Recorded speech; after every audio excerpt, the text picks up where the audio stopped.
Ці може рэжым Лукашэнкі праз губазік выкарыстоўваць крымінальнікаў супраць палітычных апанентаў за мяжой? Ці жыццё Паўла Латушкі сапраўды пад пагрозаю? Гэтую тэму мы працягнем у размове з падпалкоўнікам міліцыі ў адстаўцы Александром Азаровым, лідарам ініцыятывы былых беларускіх сілавікоў «Байпол». Добрый день, Александр. Добрый день. Ці губазік і крымінальнікі беларускія, да, яны рэальна супрацоўнічаюць, бо это гучыць як фантастыка. Ну як можа міліцыя, якая павінна ахоўваць грамадзян, супрацоўнічаць з крымінальнымі злачынцамі?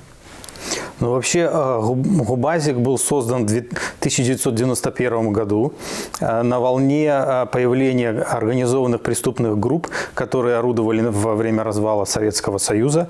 Вы помните и крупные банды морозовцев в Гомеле, к примеру, которые убивали коммерсантов. Вот. И было создано шестой отдел, шестое управление МВД в то время. Значит, и с тех пор ГУБОПИК занимался именно борьбой с организованной преступностью. Сейчас он уже оброс подразделениями, вернее, управлениями, которые занимаются уже и экстремизмом, и экономикой, ну, чем только можно. Да? Раньше он занимался только борьбой с организованной преступностью и имел дело с преступными авторитетами, с уголовниками всех мастей. И задачей было ГУБОПИКа брать их под контроль.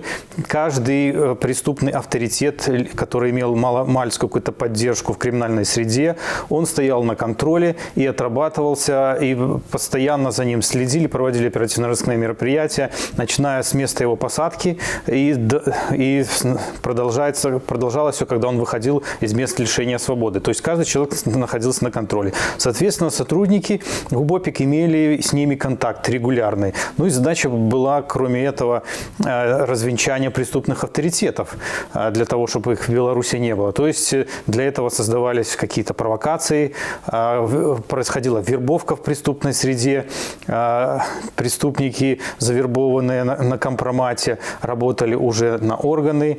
Вот. И поэтому в ГУБОПИКе, к примеру, Тихиня, тоже первый заместитель начальника ГУБОПИКа, бывший Тихиня, он в последнее время был, наверное, как бы сказать, динозавром, одним из старейших сотрудников ГУБОПИК. Его в криминальной среде знают все.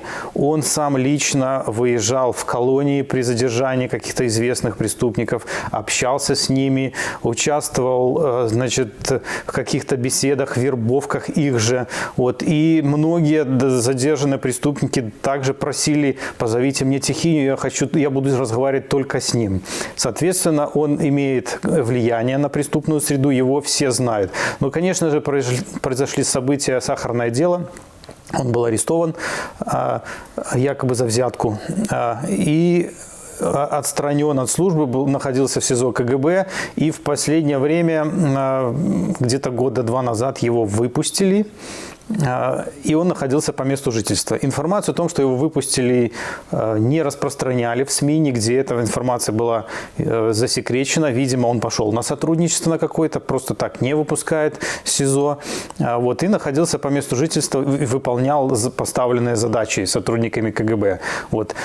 И нами известно, что когда начались протесты, именно КГБ вызвала Тихиню и поставила ему задачу обратиться к ворам в законе, к преступной среде, чтобы они выступили на стороне оппозиции, для того, чтобы потом в задержании этих преступников и показаниях по белорусскому телевидению было видно, что, как говорит Лукашенко, это одни проститутки, наркоманы и уголовники. То есть задержали бы кого-нибудь ранее неоднократно судимого, раздели бы его, он весь в мастях, показали бы по телевидению, сказали: вот лидер протестов, он там организовал протесты. Вот. Но преступная среда отказалась участвовать в этой провокации. Она вне политики. Вот. И Тихиня свою миссию не выполнил и находился по месту жительства дальше, ждал следующих указаний. И сейчас появилась информация, что ему была поставлена задача именно завербовать каких-то преступных авторитетов и направить их за границу для, если не ликвидации, то для участия в каких-то силовых акциях против лидеров оппозиции, находящихся за рубежом. В том числе и Байпол, и Латушка, и штаб Светланы Тихановской, соответственно. Вот. И у нас была информация о некоторых людях. Мы им закрыли въезд в страны Шенгена. То есть они обращались даже, мы проверили эту информацию, действительно они обратились за визами, но им было в визах отказано. Ну и, соответственно, это вот касается Кушнера. Александра Кушнера, ведомого вора в законе, злодея в законе. Да, и конкретно ему было отказано в визе. Он обратился в польское консульство в Минске за визой шенгенской. Ему было отказано по нашей инициативе. И если он не смог сам выехать, соответственно, он, видимо, будет подбирать или уже подбирает других людей, которые также по его указанию поедут за границу и будут выполнять то же самое. Да, ну вот глядите, мы в нашем сюжете, вот теперь мы на экране показываем фотоздымки Андрея Поспіхова, по мінушцы Поспіх. Это паводле наших крыніцаў, які мы, на жаль, не можем пакуль што апублікаваць, бо это можа пагражаць жыццю этого человека. Менавіта ён павінен быў выконваць это заданне. Так? Мы дакладна не ведаем якое, але палягае на назіранні, сачэнні за Павлом Латушкай і ягонымі супрацоўнікамі. Да? Магчыма ліквідацыя, таму што Павел Латушка в этом матэрыяле і Observer, апублікаваным 3 дні назад, ён казаў, што да яго падыходзіў на нейкай акцыі чалавек і папярэджваў яго пра эту пагрозу. Да? Вот на вашу думку, наколькі рэальная гэта пагроза, да, з боку крымінальнікаў беларускіх на службе рэжыма? Ці гэта хутчэй, скажем так, акцыя запужвання, тэрор, да? То есть сама пагроза ўжо з'яўляецца як бы запужваннем, да? Ці можна чакаць нейкіх рэальных дзеянняў гэтых людзей? Вообще, честно сказать, те же уголовники, если их отправляют, они вообще сотрудничать с правоохранительными органами не хотят. Да?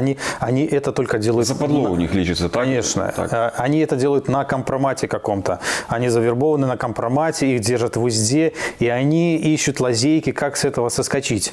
Вот. И когда их направляют за границу, у них, если появляется возможность легализоваться или как-то не возвращаться обратно, то зачем им выполнять эти приказы, за которые они могут здесь сесть в тюрьму и надолго.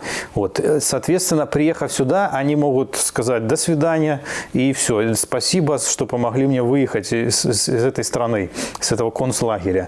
Вот. Поэтому 100% нету такой вероятности, что они будут выполнять эти приказы. Вот. Зачем им сидеть за того же Тихиню или за Губопик или там за Лукашенко в тюрьме европейской, правильно? Вот, поэтому они отрываются, выехав из Беларуси, они уже становятся бесконтрольные. В Беларуси они под контролем, а по выезду они бесконтрольные и могут делать уже здесь, что хотят. Да, вот як бы вы охарактарызавалі, як вы назваць вот тое, што дзяржаўная служба, частка міністэрства ўнутраных справаў, Губазік, да, яны супрацоўнічаюць з крымінальнікамі, ну і меркавана высылаюць іх за мяжу з нейкімі заданнямі. Так? Ясна, што это робіцца праз пасярэднікаў, праз былога намесніка кіраўніка Губазіка, праз крымінальнікаў, і потым выканаўцы гэта яшчэ 4-й, там 5-й асобы. Это што такое? Гэта што это? Як назваць? Мне прыходзіць в голову такая фарміроўка. Дзяржаўная міжнародная злачыннасць. Конечно, это международный терроризм, это международная преступная организация, которая создана с целью совершения преступлений за границей. То есть правоохранительные органы Беларуси, так называемый тот же Губопик, он становится преступной организацией. Но уже давно все говорят, что это преступная организация. Сначала подавление протестов с сентября, когда Карпенков выбежал с дубинкой и начал бить стекла в кафе. Вот эта организация стала преступной. И в Новой Беларуси организации нет места однозначно. Хто яшчэ, якім чынам яшчэ дзейнічаюць людзі, звязаныя з рэжымам Лукашэнкі за мяжой, да? Супраць такіх структур, як ваша, Байпол, альбо НАУ, альбо штаб Тихановскай, альбо іншых лідараў беларускай апазіцыі. Мы ведаем, што некалькі год назад вось была эта размова, ну, вядомы зліў, да, з удзелам Карпенкова, дзе, ну, скажем так, замаўлялі забойства 3 чалавек. Это быў Павел Шеремет, якога ўдалося забіць, палковнік Барадач і Алкаев. Так? У меня вот, коли я доведаюся про эту погрозу для Павла Тушки, я вспомнил про тот злив, тот розмови. Да? Хто ще може дійничати? На кого треба звертати увагу тут, наприклад, в Польщі або в Литві? Ну, вообще я хотел еще вот добавить про этих уголовников. Да. Значит, если помните, был случай, когда в Губопике сбежал офицер и пропали деньги в сейфе. 250 тысяч долларов исчезло вместе с этим офицером.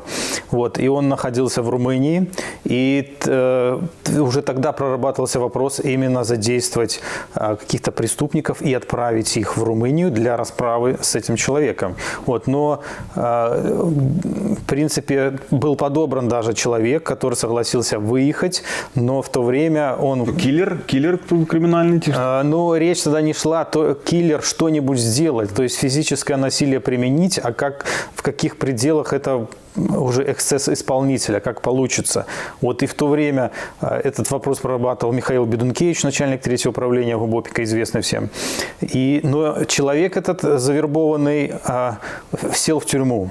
Он совершил какой-то грабеж на улице и сел в тюрьму, и таким образом его не смогли отправить за рубеж. И вот это был 2017 год, и история продолжается. То есть Губопик работает с преступниками, соответственно, использует их в своих целях. Но кроме преступников, в Беларуси, мы уже вот говорили об этом, существует такой так называемый 9-й отдел ГРУ, Генерального штаба Вооруженных сил, куда набираются диверсанты, специалисты во всех областях, и водолазы, парашютисты, специалисты по переходу незаконному границы, взрывотехники, снайперы, там специалисты по рукопашному бою. То есть там людей туда набирают для того, чтобы они совершали какие-то диверсии за рубежом. И по нашей информации эти люди, начиная вот с сентября, регулярно выезжают за границу. Мы знаем их поименно и отслеживаем их пересечение границы и их нахождение здесь. Вот, поэтому, в принципе, считаем, что у них ничего не получится, потому что это под нашим контролем. Но еще хочу сказать, что в этот 9-й отдел, как все делается в нашем бывшем государстве, набирают людей по блату. То есть там набирают не специалистов. У нас, как известно, кумовство процветает везде. И берут родственников, знакомых, друзей, блатных. И поэтому большинство этого 9-го отдела, так называемого, не способно к каким-то действиям. Они не знают ни из языков иностранных, значит, и их куда-то забрасывать не имеет никакого смысла. Потому что если забрасывать в Польшу каких-то разведчиков, они должны владеть польским языком однозначно, чтобы не спалиться. Вот. Там таких специалистов очень мало. Большая часть именно блатных набранных. Вот. Дети различных полковников, генералов, которые просто получают зарплату. Ясно. То есть реальная их, скажем так, боевая, профессийная ценность, она не вельми высокая, да? Поэтому, может быть, поэтому потребны криминальники, так? Да, они решили с двух сторон. Я знаю, что они с двух сторон. И криминальники, и ГРУ работают в этом направлении. Так. Олександр, ну от улічуючи всю цю ситуацію, да, ви особисто себе відчуваєте безпечним? Ну, наприклад, так, у вас є хова, може бути, у вас зброя з собою є некая, так, ви себе... Як ви будете обороняти, коли на вас нападе такий кримінальник? Вот, наприклад, которого мы показали. Значит, мы находимся под защитой польского государства, польской полиции, польских спецслужб. Значит, и как мы себя будем оборонять, я об этом лучше говорить не буду, чтобы не предупреждать тех людей, кто что-то в отношении нас готовит. Зрозуміло. Олександр, опошнє питання. Ці от така публікація, да, як зробила EU Observer, де розказані деталі, що до Павла Тушки підходив чоловік, попереджував, різні інші деталі. Наша розмова, наш сюжет, де ми показуємо фотоздимок, називаємо ім'я Міркаваного. Ми не відомо докладно, але це Міркаваний, білоруський злочинця, якого прислали сюди люди режиму. Ті такі дії, вони можуть скомпрометувати таку операцію, сорвати таку операцію, чи ні? Вот публикация этой Конечно, информации. если мы знаем имя человека, то мы можем ему закрыть въезд в Евросоюз, либо его депортировать отсюда, из Евросоюза, либо при совершении каких-то действий он будет задержан и привлечен к уголовной ответственности.